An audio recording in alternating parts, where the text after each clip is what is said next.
Hello, good morning, everybody. I'm Kerry-Anne Harrison. I'm Head of Improvement at SSE Renewables. It's an absolute pleasure to be here today to share our story with you. That's a story of goals and challenges and how PMI have helped us to turn those goals into results. See what I did there? So, yes, thank you. So in terms of the session today, as mentioned, we'll give you a brief intro to who SSE are, what we do, and a bit more detail from Stuart on what we've done over the past year and a half. We hope that you enjoy the session, that you find it interesting, and that you take something useful away for your own business or organisation, and we'd be really happy to speak to you over lunch. So first things first, who are SSE, and particularly our renewables business. Our media team do a lot better job of this than me, so I've got a short video to explain. In SSE Renewables, we have a vision to be a leading renewables major in a net zero world. The world needs renewable energy, and renewable energy is what we do. We've made progress to be proud of. Taking Scotland's largest wind farm into commercial operation, upgrading our world-leading hydro fleet, building our first projects in Southern Europe, and our first solar and battery projects in the UK, entering the market in Poland, and so much more. But it's been far from smooth sailing for the industry.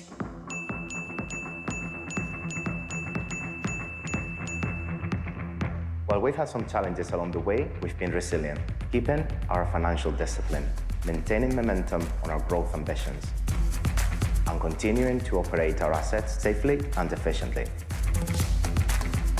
We've rode out the storm well, sometimes literally. We are in a strong position to deliver on our ambitions. But to do so, we need to take the right actions at the right times. In a volatile and challenging environment, we need to focus our energy on what matters most. For our strategy, for our shareholders, and for society as a whole. Our success will come down to all of us, teams across the business. Working together on clear priorities, underpinned by a truly inclusive culture.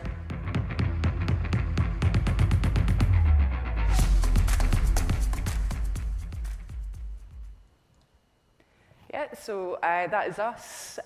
We develop, construct and operate a range of renewable energy assets, including offshore wind, onshore wind, hydro and more recently solar and battery.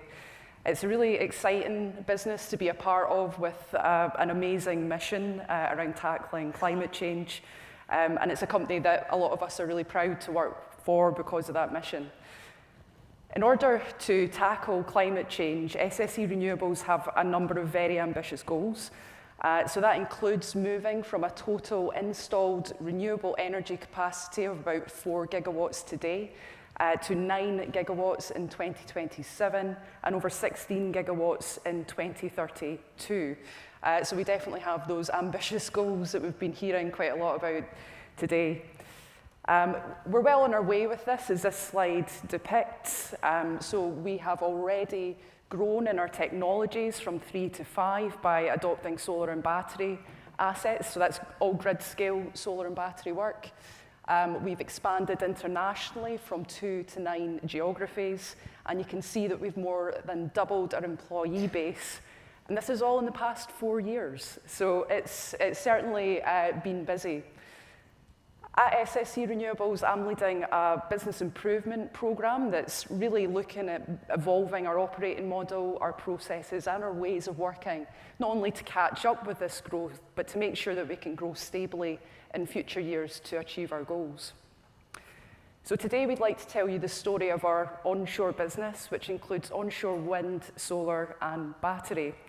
About a year ago, or maybe a year and a half ago, we engaged PMI to help us handle this problem or this opportunity that we have. So I'd like to take you back a year and a half ago to try and get a feel for how the onshore business felt. So as I've explained, there's been a lot of new people join the organisation at this point. We've had 2 new businesses through our solar and battery business merge and also our Southern Europe acquisition. So lots of new people, but they're actually finding it quite difficult to understand how things are done around here.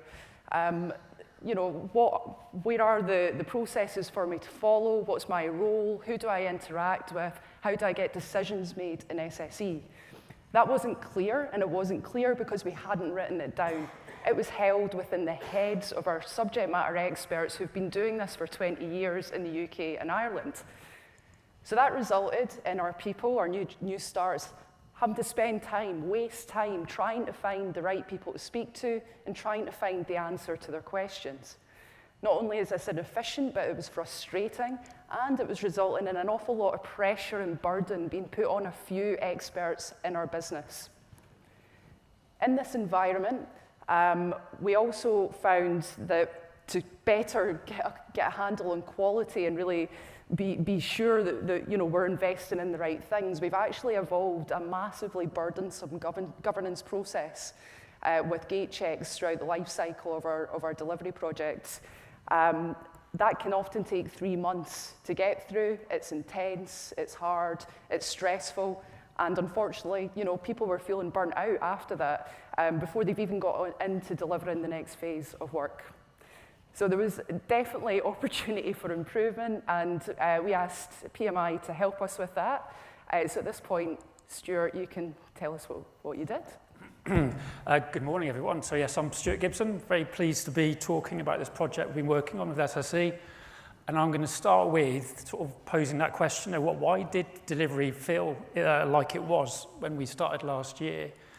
And I'm just going to use this very simple model of a process, which many of you will have seen probably from training courses or other things that we do. So a very simple picture of a process. So the good old days, which a lot of us always look back on with fond memories, things always seem better in the past, it seems, but the good old days, we didn't have a lot of variety in terms of what we were seeking to do. You know, renewable energy was quite new. We were developing onshore wind farms in the same sort of parts of the world, UK and Ireland. We pretty much knew what we were doing because we'd done it before. You know, it was maybe quite comfortable. And the inputs, if you like, you know, the people that were doing the work, it was quite small teams. They had good relationships, had similar backgrounds, came from similar places, same language, all those sorts of things. And you know, the materials, the information that was coming into the projects, they were all quite familiar, and they didn't change much from one project to another. They were really quite stable, the challenges that were faced, the various restrictions and things that the projects had to work with. So the method of delivery, the activity in the middle, was largely around good old communication and teamwork. Nothing wrong with that. The teams worked very successfully together. They had access to people that knew what they were doing, and you know, ultimately, work felt good. You know, we were producing good work, and things were running pretty smoothly. Everything was pretty even and steady. So that was the good old days in a sort of high-level summary. So what happened then? Really, you know, looking at that same model, the business has grown. Like Kerry-Anne has given some stats there about how the business has grown. The world that SSE is operating in is changed hugely from that previous model of the good old days. We've now got a lot of variety of the products. So we've got wind, we've got solar, we've got battery, we've got onshore, we've got offshore, we've got sites across Europe. And, you know, on top of that, we need to go faster. So, you know, that's just compounding the difficulties that we have. So what we're being asked to do is change beyond recognition. And with that, we've now got bigger teams. And it's not just bigger, but they're far more diverse, different countries, different languages, different backgrounds, different cultural ways. So it's, you know, very different in that sense. And the variety of project opportunities is far different from what it used to be. The projects are no longer so similar. There's a lot of differences that the projects have to contend with. So trying to deliver the work in the same way that we were before isn't really any longer able to deal with that variety and variation that we are now presented with, nor is it really giving us a platform through which we can accelerate and do more quickly.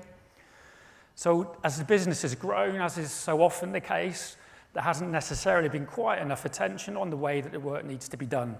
So there's a bit of catch-up to do.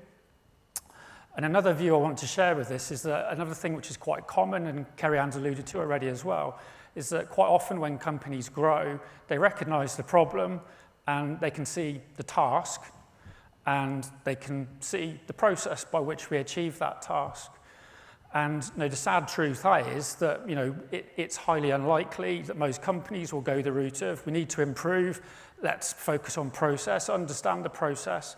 That's quite a hard route to take, a lot of effort and time, and you thought that that's what we should do in the first instance.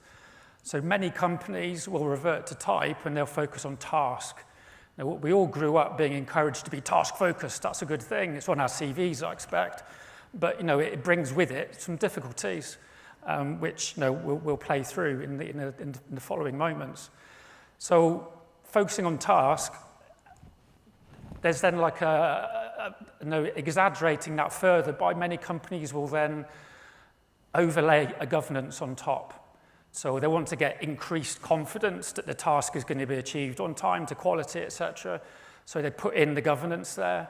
And quite often, companies will fall into a trap of thinking that that is process. And it's not. It's just chasing the task more frequently. So it doesn't actually make life any easier or better. It might give you some level of comfort and assurance, but it's a heavy overhead to pay, and it doesn't help get the work done. So what ends up is that the work, the process, how to achieve the task is still a mystery. You don't move forward. And all that's happened is that the burden of delivery has now got heavier. And that is all too typical of what I've seen over the years, and a little bit, I think, of what we've found working with SSE. So we need to find a different way. So we need to catch up the way that we do work now with the growth that's been achieved at SSE. So I've got a little animation that I want to use that steps us through. So this first model, I would say, is characterized as being the magic happens. It's hard work. We're not quite sure exactly how it's achieved, but it happens, and we get a good result. However, you can't really scale it. You can't speed it up. It's not very flexible, because we don't know what's going on inside that black box. And if you want to try and do more work, the only way you can really go about it is by having more resource. And that isn't necessarily economical or necessarily actually effective either. So you're very restricted in terms of what you can do with it. So with SSE, we spent a lot of time accessing, having great discussions with people from all levels within the business, different functions, different countries that are operating in, to try and really understand what's going on inside that black box. How does the magic happen? And through that, we started to get a very consistent picture of chaos, I guess. No disrespect to the teams, but that's what they were describing. It was, the magic was happening, but it was hard work. It was very difficult to pick out individual sort of value streams, if you like, within the project. The project was just one big slug that was sort of managed through the process, rather than sort of breaking it down or seeing the different streams that were involved. So we continued to work with the teams to start introducing ideas around process thinking, systems thinking, and to start to peel apart that chaos and separate out the strands to make visible the different value streams or processes. Conversations by focusing with the teams a little bit on what's the purpose of what you're trying to achieve, not getting stuck in all the details to start with, but what's the purpose, enabled us to really start picking apart that chaos and to bring it into a small number of key processes.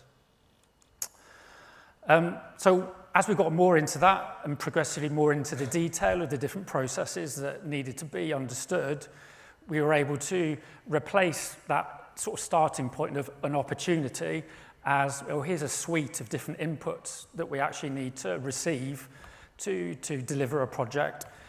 Those inputs that we could standardize, we could measure, we could improve, all of those things that would help us deliver. And we built a system of processes that give us a way of understanding how to deliver the work as a team, cross-functionally, and a process by which you can then manage delivery, you can have visibility of what's going on, rather than relying so heavily on the governance. And the system that we built is my favourite little bit of animation. Thank you, Mark. The key point that I kept on banging on about consistently through the project was it's a system, it's a system. You know, these aren't processes that operate in isolation. They all have to work together. So whether you're obtaining land, consents, designing the asset, grid, whatever it is, none of them can succeed on their own. So we went to great lengths with the team to understand how the different processes need to interact. And those are the sort of all the interactions that have always been in the heads of the experienced people there, but they never found their way onto paper, let alone into process. So with all of that learning and knowledge that we've gone through, we now have great opportunity because we have a system, a method of delivery that we can study, we can measure, we can improve, and on its own, on day one, it's not going to leapfrog us to the levels of performance that SSE need to get to, but it gives us that platform to improve. We can see, we can measure, we can experiment, we can improve. So over time, hopefully, over time we will be more productive, and over time, hopefully, we'll then reflect on leaner ways of governing and working more around process assurance rather than quality control, which is kind of what happens today. So that's kind of the journey we've been on, and I think at this point I'm going to hand over to Kerry-Anne to talk a little bit about the thing that we've created, which we have called REDS.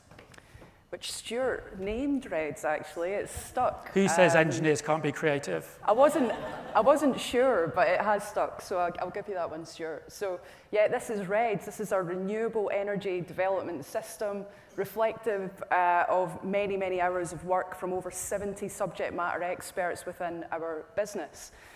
In terms of what you're looking at here, you can see up the top the purpose that Stuart referred to. So this is about doing everything we need to do to develop, consent, construct onshore wind, solar or battery assets from the point of site identification through to handover to operations. We have identified key milestones that are key decision points throughout the life of the project, and each of these 9 green ribbons that you see here reflect a core process. These processes interact with each other and complement as a system, as Stuart said, to achieve the outcomes. And the yellow boxes that you're seeing in here are the high-level process steps of each of those activities. So let's imagine that I've just joined SSE and I'm a commissioning manager, and I've been put on a project that's sort of just gone through ready to construct. So what I can do is orientate myself to that milestone, identify the validate and commission asset process, and my first click using this interactive product that PMI have developed for us takes us to this view. So again, good practice. We've got the purpose of this up the top, who the customers of the process are, and what the scope it applies to. So here I can see more of the detail of the high-level process steps, and you'll see that these blue diamonds have appeared. So the diamonds are representing a trigger to the start of that process step, which then in turn generates an output which becomes a trigger for the next step. Pretty simple. Okay, I understand what I'm looking at, and I know that my next task is to perform cold commissioning on the asset. So my second click now takes me to a level 3 process map. So you may be familiar with this. Again, we've got the purpose up the top, and what we see are the swim lanes with the roles of everybody or every role in SSE Renewables who has a responsibility or a supporting activity in performing cold commissioning. Down the left, we can again see those inputs that are going to help with the task that's laid out in the process steps. And on the far right, you can see the outputs that those steps generate. So the flow will follow who the responsible person is, so really the person who's leading through the tasks. But you can also see we've built a RACI in to show where there needs to be collaboration. And that was one of the key value adds from this piece of work, because yes, we did have process, but it was siloed within teams. And this really helps us understand where we need to work together. And the last point here, the third click, will take you out to level 4, documentation, guides, and work instructions. So previously, you would have had to go on a breadcrumb trail of document references through our document library system to try and find the thing that you're looking for. It puts the relevant item right there at the point of need. So that's the tool. So what do we gain by this? Hopefully, you can see yourselves already a lot of value from us having visibility of the work. We have got that agreed way. We've standardized, where it was right to do so as much as possible. And we have a really solid foundation now of understanding how our work is delivered. And that's a foundation that we can use to evaluate our performance, learn from our performance, and apply PDSA to improve our performance. Massive value add for us. We have now managed to capture and retain the knowledge of our subject matter experts in the business. It doesn't walk out the door with them when they leave, if and when they do leave us. We've really sort of increased people's understanding of the concept of customer internally, and that's helped drive working relationships. And even just spending all the time together figuring this out has really helped gel the new businesses with the previous people who were there. And the bit that I'm really excited about, where I can hopefully get to apply some of my Lean Six Sigma learning from PMI, is we can start to measure process. Love to get to the point where we might have control charts and we're looking for variations. So we're not there yet, but I think this has given us a massive, great start and a really solid foundation. Lovely. Thanks. Kerry-Anne. So another of the really interesting benefits from the approach that we took was the core business UK and Ireland has now been joined with teams from Spain, France, Greece, Italy, and it's fairly reasonable to think, I believe, that everyone had the impression that we couldn't possibly have a standard process that would work for all of those different countries. It's a common thing anyway that in lots of businesses people tend to think they're special and they can't be part of a standard. But I think in this case it was probably fairly reasonable to think that a standard process wouldn't work. However, this is just a screenshot from a workshop with the obtain land process, with the 4 different countries and the UK version of the process.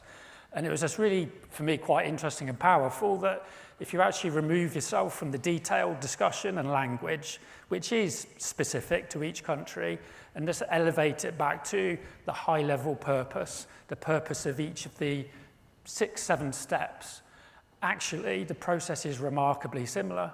And you can get something which is pretty standard at a level which is very useful for planning, managing the delivery of what happens in the process. And then where necessary, just add in a little bit of variety in the detail that sits beneath.